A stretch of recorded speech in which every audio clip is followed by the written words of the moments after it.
Bonjour à tous. Donc Paul Courteau, je suis cofondateur et directeur général de NeoBrain. J'ai créé NeoBrain à l'époque avec partant d'un constat, parce qu'avant ça, j'ai dirigé pendant 8 ans une entreprise qui aidait les jeunes à trouver le métier et les études qui leur correspondent. Et à l'époque, on a fait un constat assez important que je pense que nombre d'entre vous doivent partager. C'est l'aventure des métiers et la manière dont ils se transforment.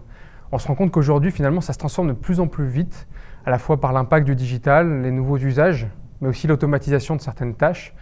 Tout ça, ça amène une accélération rapide des compétences. Et on s'est intéressé à ce que ça implique pour les grandes entreprises. Et là, on est parti, on est tombé de notre tabouret, presque. On s'est rendu compte que dans les 20 dernières années, il y a une entreprise sur 2 du Fortune 500 qui a disparu. Des entreprises comme Kodak, qui ont raté des virages, et qui, par manque d'agilité, ont parfois dû fermer les portes. Pour adresser ces enjeux, on s'est intéressé à comprendre finalement ce qui différenciait les 250 qui ont réussi à se transformer des autres. Et c'est là qu'on a compris qu'il y avait 3 facteurs clés, 3 éléments qui limitent les entreprises aujourd'hui dans leur capacité à se transformer. Le premier, c'est une vision statique de leur métier et de leurs compétences. Ce sont des photographies. On fait nos entretiens annuels et à la sortie de ça, on va visualiser une cartographie des gaps. Et puis après, rendez-vous l'année suivante pour faire le deuxième constat. Ça, c'est problématique, sachant qu'on a 17% des métiers aujourd'hui qui auront disparu d'ici 2030. Ça, c'est un enjeu majeur. Le deuxième, c'est un vrai, finalement, un gâchis, un manque à gagner.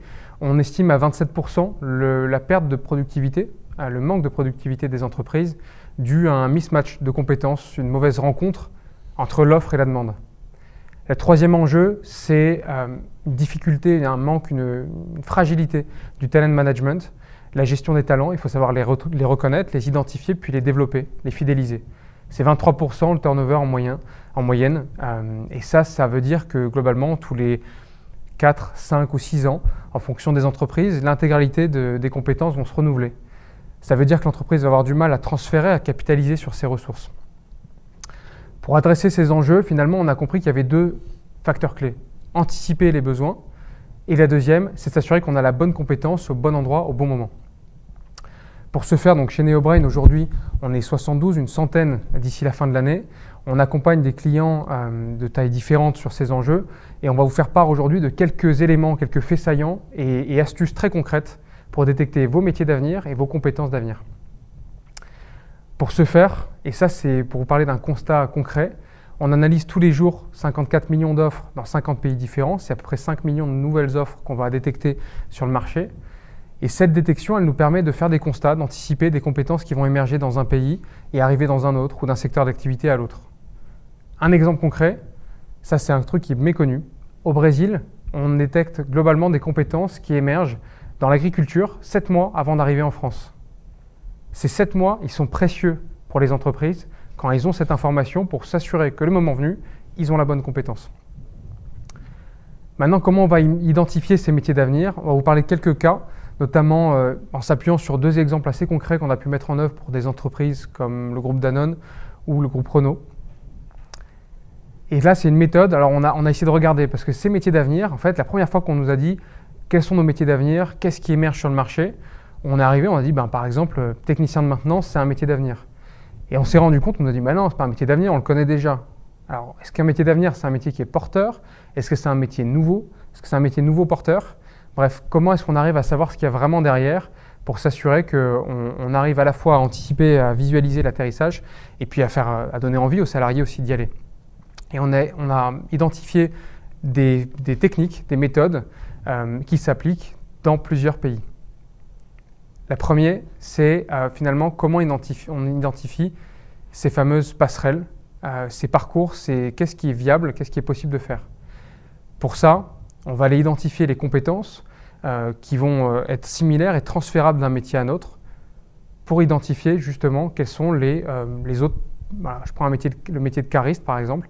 Quelles sont les autres possibilités? Est-ce que le cariste peut devenir pilote de drone par exemple? Est-ce qu'il a des compétences communes? Une fois qu'on a identifié, on a une liste de métiers, on va en avoir une centaine à peu près, de potentiels atterrissages, plus ou moins proches.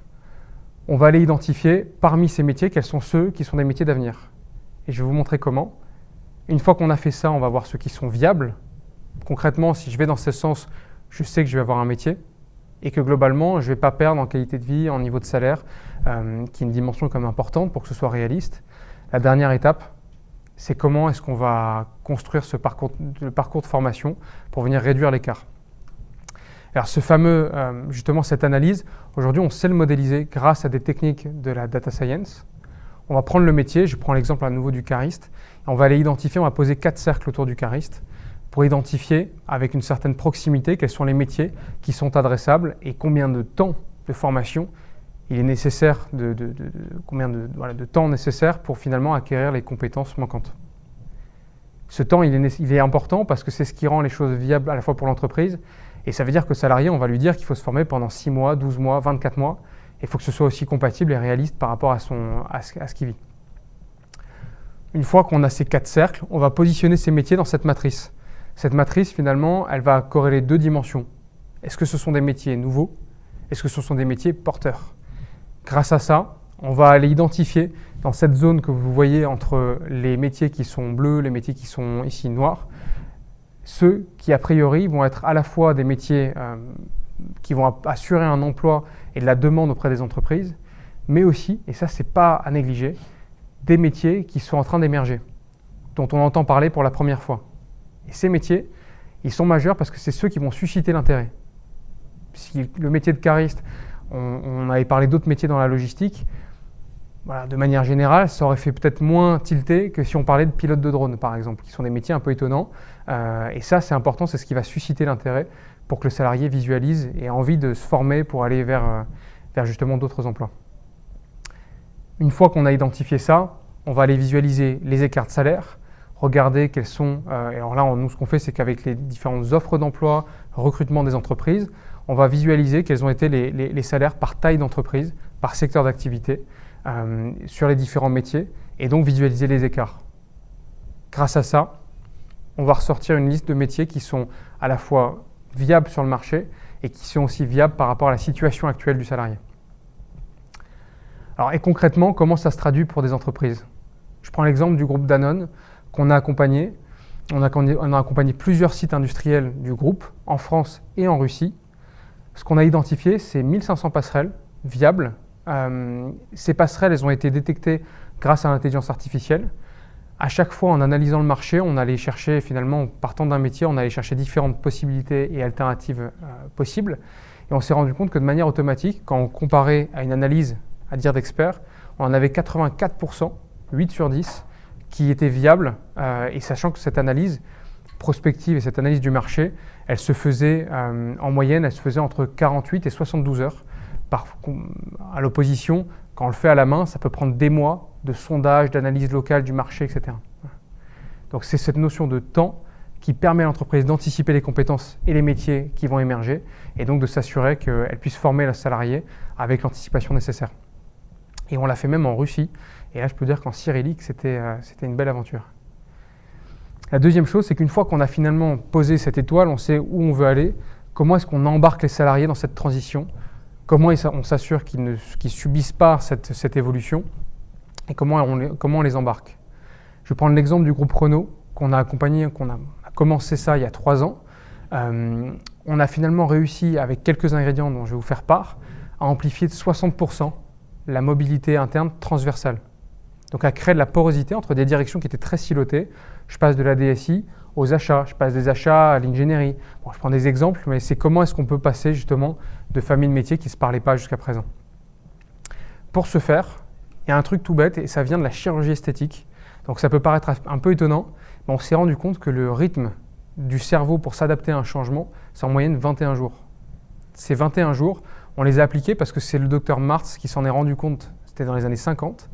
Il s'est rendu compte, il s'est aperçu que finalement c'était le temps d'adaptation à un membre fantôme ou vous faites refaire le nez, il faudra en moyenne 21 jours pour adopter, pour votre cerveau assimile cette nouveauté.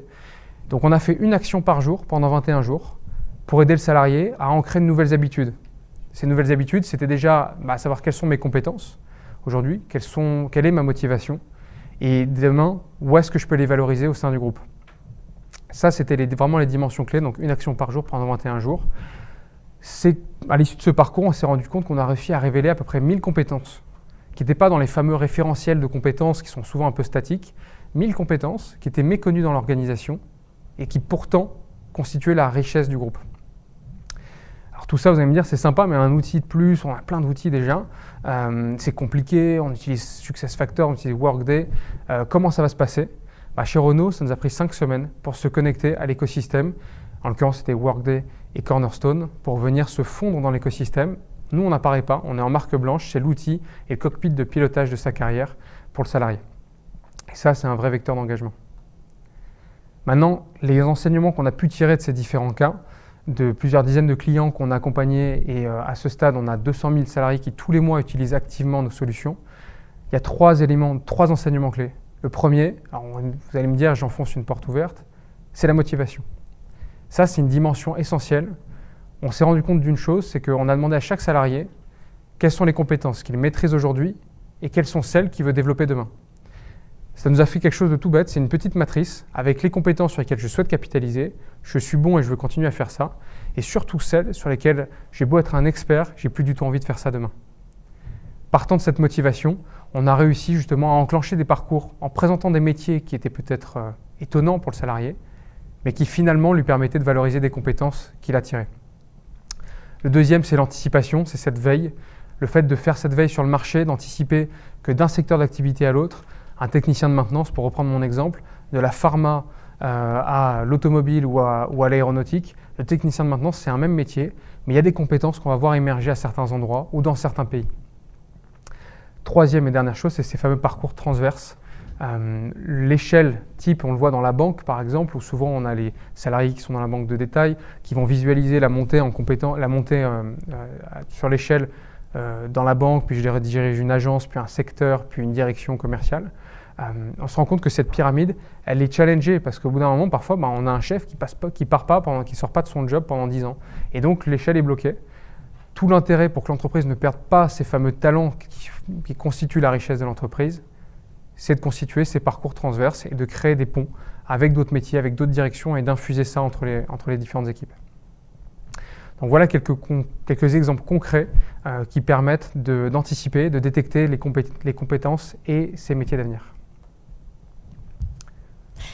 Eh bien, merci beaucoup, Paul Courteau, d'avoir été avec nous, donc fondateur de NeoBrain. Merci, j'espère que cette journée vous a plu également, ainsi que tous ceux qui nous regardent.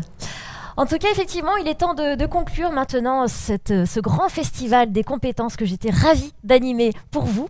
Et donc, pour conclure le Skillfest, je laisse la parole à Pierre Courbebesse, président de la fédération, qui va venir prendre place ici. Moi, je vous dis à très bientôt.